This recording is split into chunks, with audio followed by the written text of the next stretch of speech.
ஓம் சாந்தி. ஒடிஷியஸ் தனது துணைகளுடன் கப்பலில் போரை வென்று திரும்பி வருகிறார். கடல் உள்ளது, கப்பல் உள்ளது, அவனுடன் அவன் துணைகளும் உள்ளனர். அவர் திரும்பி வருகிறார். ஒரு மந்திரவாதி அவனிடம் கடலில் சில விசித்திரமான உயிரினங்கள் உள்ளன என்று கூறுகிறார். சைரன்ஸ் மிகவும் இனிமையாக பாடுகின்றனர். அவர்கள் மிகவும் இனிமையாக பாடுவதால் அவர்களின் பாடலை கேட்பவர்கள் மயங்கி விடுகிறார்கள். மயக்க நிலைக்கு சென்று கப்பலை மோதி இறந்து விடுகிறார்கள். இதுவரை யாரும் அவர்களிடம் இருந்து உயிர் பிழைக்கவில்லை. அந்த சைரன்களிடமிருந்து தப்பிக்க ஒடிஷியஸ் ஒரு யுக்தி செய்கிறான். அவனுடைய அனைத்து துணைகளிடமும் கூறுகிறான், உங்கள் காதுகளில் மெழுகு வைத்துக் கொள்ளுங்கள், அப்போது அந்த சத்தம் கேட்காது. மேலும் அவன் தன்னை பற்றி என்ன சொல்கிறான் என்றால், என்னை கப்பலின் தூணில் கட்டி வைத்திருங்கள், நான் எவ்வளவு கத்தினாலும் என்ன செய்தாலும் என்னை விடாதீர்கள், என்னை கட்டி வைத்திருங்கள். கப்பல் கடலின் நடுவில் வருகிறது. அந்த அனைத்து துணைகளும் அவர்களுடைய காதுகளில் மெழுகு இருப்பதால் அவர்கள் சைரன்களின் இனிமையான குரலை கேட்கவில்லை. அவன் மட்டும் அதை கேட்கிறான். அவனும் மயங்கி விடுகிறான், கத்துகிறான். ஆனால் அவன் கட்டப்பட்டிருக்கிறான், ஏனெனில் அவனே தன்னை கட்டி வைக்க சொன்னான். இந்த கோட்பாட்டை ஒடிஷியஸ் கோட்பாடு என்று கூறுகின்றனர். இது படிப்பின் மிகவும் சிறந்த கோட்பாடாகும். அவன் முன்கூட்டியே ஒரு ஸ்ட்ராட்டஜி அமைத்து வைத்திருந்தான். டெம்ப்டேஷன் வரும் நேரத்தில் எதையும் செய்ய முடியாது. அப்போது பவர் மீது நம்பிக்கை வைக்கவில்லை, மீது நம்பிக்கை வைத்தான். ஒரு சிஸ்டத்தை முன்பே அமைத்து வைத்தால் அந்த சிஸ்டம், அந்த மெஷின் தானாகவே வேலை செய்கிறது. நமக்கு எதையும் செய்ய வேண்டியதில்லை. அங்கு வில் பவர், சக்தி வேலை செய்யாது. இதையே ஃப்ரீ கமிட்மெண்ட் ஸ்ட்ராட்டஜி என்று கூறுகிறார்கள். முன்கூட்டியே. மேலும் அவனுக்கு அந்த சத்தத்தை கேட்கவும் வேண்டும், அவன் கேட்டும் இருக்கிறான். ஆனால் மனம் அதனால் பாதிக்கப்படக்கூடாது. அந்த சத்தத்தை கேட்டு அவன் பைத்தியம் போல ஆனான். ஆனால் அவன் கட்டப்பட்டிருந்ததால் எதையும் செய்ய முடியவில்லை. அப்படியெனில் படிக்கும் அறையில் உள்ள அனைத்து முன்பே அகற்ற வேண்டும். நான் ஏன் படிக்கிறேன்? அப்படியெனில் எதை எதை டிஸ்ட்ராக்ஷன் என்று கூறுகிறோமோ அவை நம்மை திசை திருப்புகின்றன. அவற்றை காலையில் அமிர்த வேளையிலேயே அகற்ற வேண்டும். அறையில் உள்ள அனைத்தையும் எந்த டிஸ்ட்ராக்ஷனாக இருந்தாலும் உணவுடன் தொடர்புடைய வேலை செய்தால் உணவின் அனைத்து டிஸ்ட்ராக்ஷன்களையும் காலையிலேயே அகற்ற வேண்டும். ஏனெனில் மதியத்தில் இச்சா சக்தி குறைந்து விடுகிறது, பசி அதிகமாக இருக்கும். அதன் பிறகு கிடைப்பதெல்லாம் எதுவாக இருந்தாலும் அதை மனிதன் சாப்பிட்டு தனது பசியை அடக்கிக் கொள்கிறான். அப்படியே ஒடிஷியஸ் மிகவும் புத்திசாலி மனிதன், புத்திசாலி ராஜா. அவன் இப்படியான ஒரு ஸ்ட்ராட்டஜி அமைத்தான். டெம்ப்டேஷன் வரும் நேரத்தில் நாம் எதையும் செய்ய முடியாது. அந்த நேரத்தில் இச்சா சக்தி, ஸ்வமான் எதுவும் வேலை செய்யாது, எல்லாமே தோல்வி அடையும்.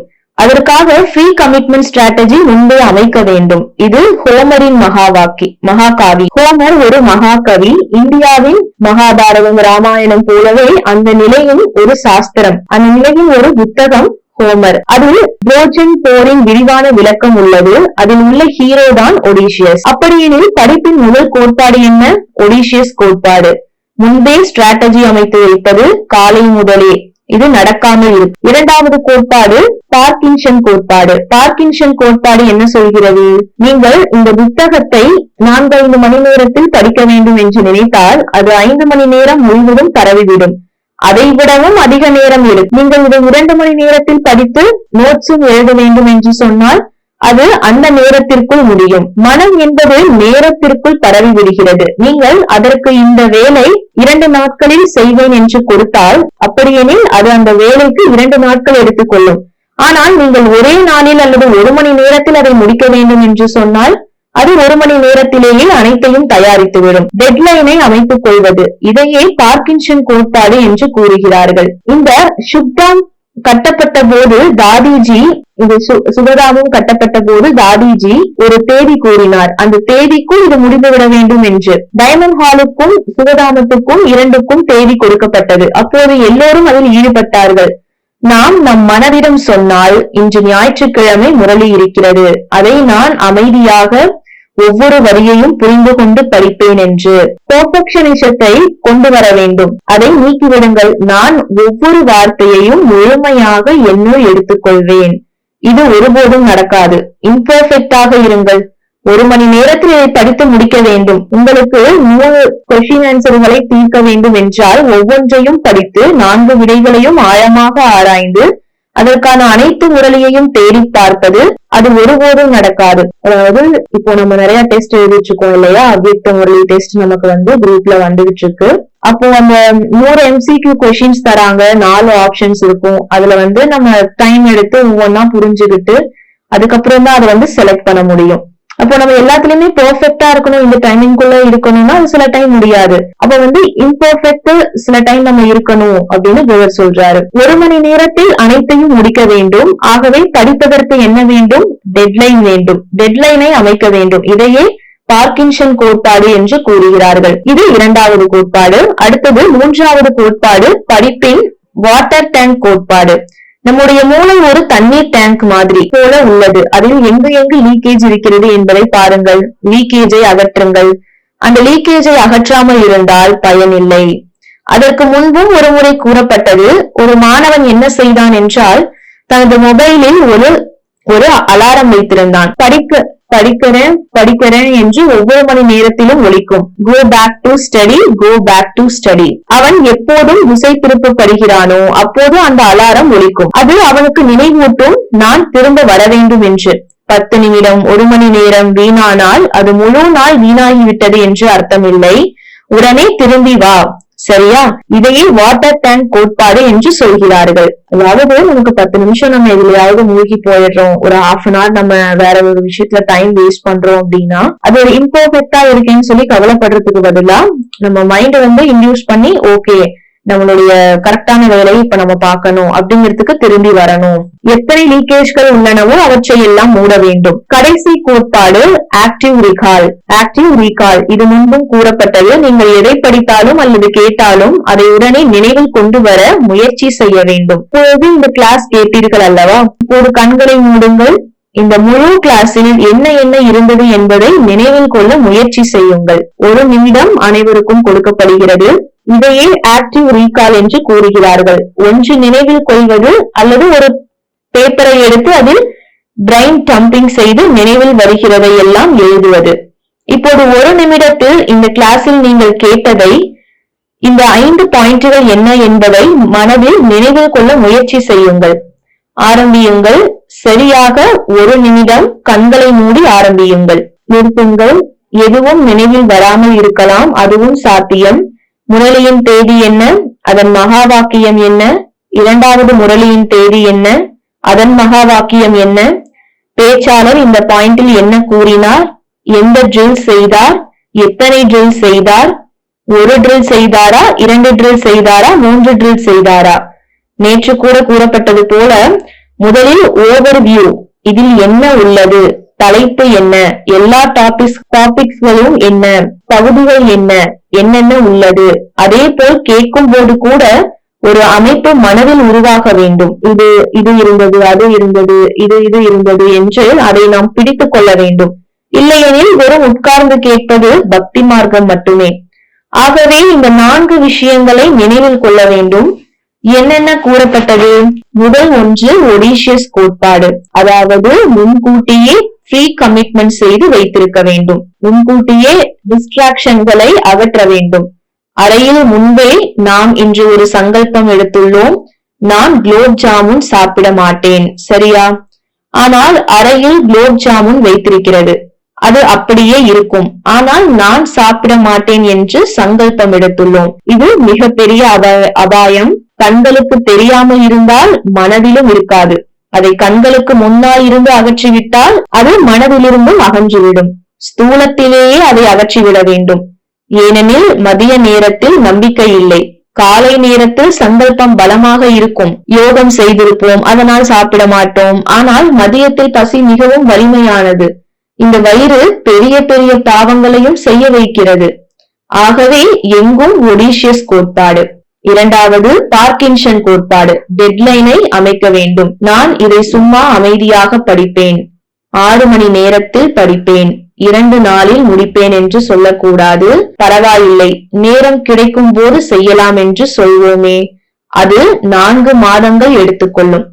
ஆனால் இப்போவே வேண்டும் என்று சொன்னால் 2 நாளில் முடிந்துவிடும். இது எந்த விஷயத்திலும் காணப்படுகிறது. 2வது மற்றும் 3வது வாட்டர் டேங்க் கோட்பாடு. எந்த லீக்கேஜ்கள் உள்ளன என்பதை பார்க்க வேண்டும். மற்றும் கடைசியாக ஆக்டிவ் ரீகால் பற்றி கூறப்பட்டது. நீங்கள் எதை கேட்டாலும் அல்லது படித்தாலும் அதன் உடனே அறையில் சென்று அமர்ந்து அல்லது அங்கேயே அதை நினைவில் வைத்துக் கொண்டு வர முயற்சி செய்ய வேண்டும். அதாவது 5 கோட்பாடு பிரதர் சொல்றாரு. ஒண்ணு என்னன்னா, முன்கூட்டியே நம்ம எந்தெந்த விஷயங்கள் நம்மள கவர்ந்து இருக்குதோ, நம்மளுடைய மைண்ட் டிஸ்ட்ராக்ட் ஆகுதோ அந்தந்த விஷயங்களை நம்ம அகற்றணும். இரண்டாவது விஷயம் என்னன்னா, டெட்லைன் அமைச்சுக்கணும். அதாவது நான் இப்படி செய்வேன், இதுக்குள்ள முடிப்பேன், அதுக்குள்ள முடிப்பேங்கிறதுக்கு பதிலா இப்பவே நான் செய்வேன். அடுத்து மூன்றாவது விஷயம் என்னன்னா, வாட்டர் டேங்க் கோட்பாடு. நமக்குள்ள எந்த லீக்கேஜ் இருக்கு அப்படிங்கறத நம்ம பார்க்கணும். அடுத்தது கடைசியா ஆக்டிவ் ரீகால். அதாவது 10 நிமிஷம், அரை மணி நேரம் நம்ம டைம் வேஸ்ட் பண்றோம்னா உடனே நம்மளுடைய உண்மையான வேலை எதுவோ அதை நம்ம செய்யறதுக்கு திரும்பி வந்துடணும். இந்த 4 விஷயங்களையும் இங்கிருந்து சென்றவுடன் நினைவில் கொண்டு வாருங்கள். 24 மணி நேரத்திற்கு பிறகு மீண்டும் ஒரு முறை நினைவில் கொள்ளுங்கள் அல்லது எழுதி கொள்ளுங்கள். அப்படியெனில் இன்றைய 4-5 பணிகள் என்ன?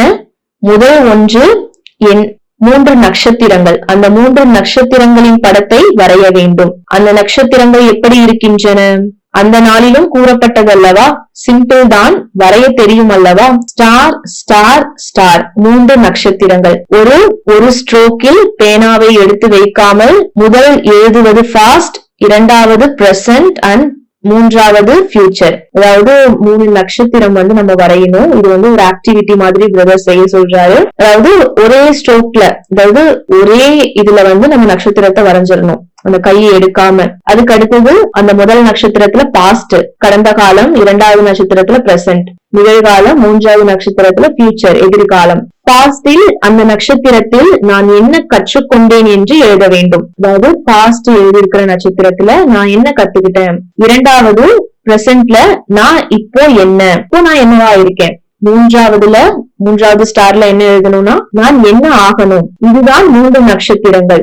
முதல் என்ன கற்றுக்கொண்டேன், இரண்டாவது நான் இப்போது என்ன, மூன்றாவது நான் என்ன ஆக வேண்டும். இது ஒரு ஆக்டிவிட்டி. இரண்டாவது 2 சொற்கள், ஸ்வமான் மற்றும் சன்மான். அப்படியெனில் இதை செய்ய வேண்டிய வேலை என்ன? ரிவர்ஸ் ஸ்வமான் ஆக்டிவிட்டி. நான் என்னை பற்றி சொல்வது, நான் ஒரு மகான் ஆத்மா. நான் பார்த்து கொண்டிருக்கிற இந்தவர் ஒரு மகான் ஆத்மா. யாரோ கத்திக் கொண்டிருக்கிறார், இவர் யார்? மகான் ஆத்மா. யாரோ கோபப்படுகிறார், இவர் யார்? சாந்த ஸ்வரூப ஆத்மா. நான் என்னை பற்றி பயன்படுத்தும் ஸ்வமான் இன்று அதை யாருக்காக பயன்படுத்த வேண்டும்? மனதில் மற்றவர்களுக்காக. இவர் மகான் ஆத்மா, இவர் சாந்த ஆத்மா, இவர் சிறந்த ஆத்மா, இவர் உலக மாற்றம் செய்யும் ஆத்மா. இது ரிவர்ஸ் ஸ்வமான் ஆக்டிவிட்டி. இது 2வது ஆக்டிவிட்டி. நம்ம மத்தவங்களுக்காக ஸ்வமான் கிரியேட் பண்ணணும் நமக்குள்ள. அதில் நாம் என்ன செய்கிறோம்? சன்மான் அதிலேயே தானாகவே அடங்கியுள்ளது. அதாவது மத்தவங்களுக்காக நம்ம உயர்ந்த எண்ணங்களை உருவாக்கும் போது அதுதான் மத்தவங்களுக்கு மதிப்பு கொடுக்கறது இல்லையா? நம்மளும் அந்த மதிப்புல நிலைச்சு இருக்கிறது. சுயமரியாதை மற்றும் மரியாதை, இது இன்று 2வது. மேலும் கிரிட்டிசிசம், லேபலிங் ஆகியவற்றிலிருந்து கொஞ்சம் விலகி இருக்க வேண்டும். அதாவது விமர்சனம் செய்யறதுல, மத்தவங்களை கேலி கிண்டல் செய்யறதுல, நாம் யாரையும் இப்படித்தான் என்று லேபிள் செய்து விட்டால் அது மிகவும் கடினமாகிவிடும். நம்ம ஒருத்தங்க மேல பிக்ஸ் பண்ண அந்த எண்ணங்களையே திரும்ப திரும்ப நம்ம யோசிச்சுட்டே இருந்தா அவங்கள பத்தி நம்ம சிறந்ததா யோசிக்கும் போது அது நம்ம மைண்ட்ல நிக்கவே நிக்காது. அதனால அந்த லேபிளிங் பண்றது, கிரிட்டிசிசம் பண்றது இதெல்லாம் இருக்கக்கூடாது அப்படின்னு பிரதர் சொல்றாரு. நாம் யாரையும் இப்படித்தான் என்று லேபிள் செய்து விட்டால் அது மிகவும் கடினமாகிவிடும். ஏனெனில் ஒவ்வொரு ஆத்மாவும் மாறிக்கொண்டே இருக்கிறது. முற்றிலும் முயற்சி செய்யாதவர் திடீரென முயற்சி செய்ய தொடங்கலாம். மிக அதிகமாக முயற்சி செய்தவர் திடீரென ஒரு கிரகச்சாரி காரணமாக முயற்சியில் வீழ்ச்சி அடையலாம். எத்தனை பெரிய மகாரதிகள் இன்று எங்கும் காணப்படவில்லை. மீண்டும் வரலாம். ஏனெனில் வாழ்க்கையில் முன்பின் நடக்கிறது. ஒவ்வொருவரின் வாழ்க்கையிலும் ஏதோ ஒன்று நடந்து கொண்டே இருக்கும். சில நேரங்களில் 1-2 மாதங்கள் தெரியாமல் போய்விடலாம். பின்னர் திடீரென விழிப்பு வரும், மீண்டும் காணாமல் போகலாம். இது தொடரும். இந்த கிராப் தான் வாழ்க்கை. இதில் இவை நடந்து கொண்டே இருக்கும். இதுதான் இன்று 2வது வேலை, ரிவர்ஸ் ஸ்வமான் ஆக்டிவிட்டி. நான் என்னை பற்றி பயன்படுத்தும் ஸ்வமான் இன்று நடந்து கொண்டே மற்றவர்களுக்காக பயன்படுத்த வேண்டும். அடுத்தது 3வது வேலை, ஞான தானத்தால் என்ன கிடைக்கும்? வாழ்க்கை முக்தி. ஆகவே நாலேஜ் வெல்த் பேங்க், ஒரு ஞான தானத்தின் வங்கி உருவாக்க வேண்டும். ஒரு வங்கி போல அந்த வங்கியில் என்னென்ன பொக்கிஷங்கள் உள்ளன? முதல் பொக்கிஷம் முரளி பாயிண்ட்ஸ், அனுபவங்கள், பயிற்சி, இவையெல்லாம் அதன் பொக்கிஷங்கள். அதாவது ஒரு ஞான செல்வத்தினுடைய பேங்க உருவாக்க சொல்றாரு. அதுல என்னென்ன பொக்கிஷம் இருக்கு? முரளி பாயிண்ட்ஸ், அனுபவம், பயிற்சி. அப்படியெனில் ஞான வங்கி ஒரு படம் வரைய வேண்டும். அந்த ஞான வங்கியில் இந்த எல்லா பொக்கிஷங்களும் உள்ளன. இதுதான் மூன்றாவது. நான்காவது மெடிடேட்டிவ் ரைட்டிங். மிகவும் மெதுவாக கவனமாக யோகத்துடன் எழுத வேண்டும். அதாவது மெடிடேஷன் பண்ணிட்டே எழுதுனா எப்படி எழுதுவோம் இல்லையா, அந்த மாதிரி மெடிடேட்டிவ் ரைட்டிங் பிரதர் சொல்றாரு. என்ன எழுதணும்? மெதுவா கவனமா யோகா பண்ணிட்டே எழுதணும். சுயமாற்றம் மூலம் உலக மாற்றம், அல்லது அம்பு சுயமாற்றம் உலக மாற்றம், transformation through world transformation, meditative writing. மற்றும் இன்றைய கடைசி பாயிண்ட் ஹாய் ஹாய் இருந்து ஃப்ளை ஃப்ளை. ஹாய் ஹாய் என்பதற்கு எப்படி படம் வரையலாம்? இமோஜி போல வரைய வேண்டுமானால் இந்த மாதிரி ஒரு ஹாய் கார்ட்டூன், அதாவது உங்களுக்கு குரூப்ஸ்ல அனுப்புவாங்க. இந்த ஹாய் ஃப்ளை அப்படிங்கிற டிராயிங்ஸ் எப்படி டிரா பண்ணணும், அதுல என்ன எழுதணும் அப்படிங்கிறது. ஃப்ளை எப்படி இருக்கும்? ஃப்ளை என்றால் மகிழ்ச்சியுடன் முடிகள் எழுந்து நிற்கும். அப்படியெனில் இது சூழ்நிலைகள் இருக்கலாம். ஹாய் ஹாய் நிலைகள், புகார்கள், வாதங்கள், டிபார்ட்மெண்ட் பாலிடிக்ஸ், ஆபீஸ் பாலிடிக்ஸ், எவ்வளவு விஷயங்கள் நடக்கின்றன. ஏதோ ஒரு பிரச்சனை இருக்கும், அதை பற்றி புகார் செய்கிறார்கள், அவரை விமர்சிக்கிறார்கள், அவரை இழுக்கிறார்கள், அவர் அவனை கத்துகிறான், இது அவரை திரும்பவும் கத்த வைக்கிறது. இவையெல்லாம் நடக்கிறது. இவை அனைத்தும் ஹாய் ஹாய் நிலைகள். அதாவது நம்ம ஒருத்தருக்குள்ள ஒருத்தர் சம்ஸ்கார மோதல்கள்ல நிறைய பிரச்சனைகள் நடக்கும் இல்லையா, அது ஹாய் நிலை அப்படின்னு பிரதர் சொல்றாரு. நோய்கள் மற்றும் மற்றொன்று ஃப்ளை, ஏற்றுக்கொள்வது, அமைதி, டிட்டாச்மெண்ட். என்ன நடந்தாலும் நாம் வேலை செய்யும் இடத்திலிருந்து நாம் டிட்டாச்சாக இருக்க வேண்டும். இது ஆகிவிட்ட பிறகு நமக்கு ஒரு ஸ்ட்ராட்டஜி இருக்க வேண்டும். இதிலிருந்து நான் டிட்டாச் ஆக வேண்டும். ஸ்துதி, நிந்தனை, ஜெயம், தோல்வி, இழப்பு, அவமரியாதை, மரியாதை எதுவாக இருந்தாலும் இவை அனைத்தும் ஒரு விளையாட்டு. நான் இதிலிருந்து வெளியே இருக்கிறேன், உடனே என் நிலைக்கு திரும்ப வேண்டும். அப்படியெனில் இன்று என்ன கூறப்பட்டது? இந்த 4 விஷயங்கள் கூறப்பட்டது மற்றும் 5 ஹோம்வொர்க். அதாவது 4 கோட்பாடு பிரதர் முன்னாடி சொன்னார் இல்லையா, அதுக்கப்புறம் ஒரு 5 ஹோம்வொர்க் நமக்கு கொடுத்திருக்காரு. அதெல்லாம் தான் இப்ப பார்த்துட்டு வந்தோம். இந்த கடைசியா பார்த்த ஹாயோட நிலைகள் என்ன? சம்ஸ்காரம் முதல்ல சில பிரச்சனைகள் உருவாகும், நம்ம சண்டை போடுறது, அதெல்லாம் சொல்றாரு. ஃப்ளையோட நிலை எது? எந்த மாதிரி இழப்பு, தோல்வி, அவமரியாதை வந்தாலும் நம்ம டிட்டாச்சா இருக்கணும். என்னுடைய காரியத்துக்கு நம்ம திரும்பிடணும். இது ஒரு விளையாட்டு அப்படிங்கிற அனுபவம் ஏற்படணும். அதுதான் ஃப்ளை நிலை அப்படின்னு சொல்றாரு. திரும்ப ரிவைஸ் பண்ண வைக்கிறாரு. முதல் ஹோம்வொர்க் 3 நட்சத்திரங்கள். கடந்த காலத்தில் என்ன கற்றுக்கொண்டேன், நான் இப்போது என்ன, நான் என்ன ஆக வேண்டும். அதாவது 3 டென்ஸ்ல 3 வார்த்தைகள் கேள்வி கேட்டு எழுதணுங்கிறாரு. இரண்டாவது ரிவர்ஸ் வமான் ஆக்டிவிட்டி, மற்றவர்களை மரியாதையுடன் பார்க்க வேண்டும். நான் யாரை பற்றி, இவர் இப்படிப்பட்டவர், இவர் சரியில்லை, இவர் நல்ல முயற்சி செய்யவில்லை, இவர் நல்லவர் இல்லை, இவர் அமிர்த வேளையில் எழவில்லை, இவர் முரளி சிந்தனை செய்யவில்லை என்று நினைக்கிறேனோ அவர்களுக்கான என் மரியாதை குறைவாக இருக்கும். அவர்களை எந்த ரூபத்தில் பார்க்க வேண்டும்? மரியாதை ரூபத்தில். ரிவர்ஸ் மரியாதை. மூன்றாவது ஒரு வங்கியின் படம் வரைய வேண்டும். அது ஞான தானத்தின் வங்கி, ஞான செல்வத்தின் வங்கி. நான்காவது மெடிடேட்டிவ் ரைட்டிங், மெதுவாக மற்றும் கடைசியாக மெதுவா அழகா எழுதணும். கடைசியா ஹாய் மற்றும் ஃப்ளை. கடைசி பாயிண்ட் நேற்று கூறியது போல குமாரிகளின் பட்டி உள்ளது. யாருக்காவது சேர விருப்பம் இருந்தால் வரலாம். அது 9 மணிக்கு தொடங்கி 2 மணி வரை இருக்கும். அதாவது குமாரிஸ்க்காக தினமும் பட்டி கிளாஸ் நடந்துட்டு இருக்கு மதுபன்ல. அதுதான் பிரதர் சொல்லிட்டு இருக்காரு. அதுக்கு ரெஜிஸ்டர் பண்ணணும் அப்படிங்கறத சொல்லிட்டு இருக்காரு. சோ பிரதர் சொல்றது என்னன்னா, 4 கோட்பாடு இன்னைக்கு நமக்கு சொல்லி கொடுத்திருக்காரு. இந்த 4 கோட்பாடை 24 மணி நேரம் கழிச்சு திரும்ப நம்ம ரிவைஸ் பண்ணணும், இல்ல எழுதணும். அதுக்கு அடுத்தது இந்த 5 ஹோம்வொர்க் இன்னைக்கு நம்ம செய்யணும். நல்லது. ஓம் சாந்தி.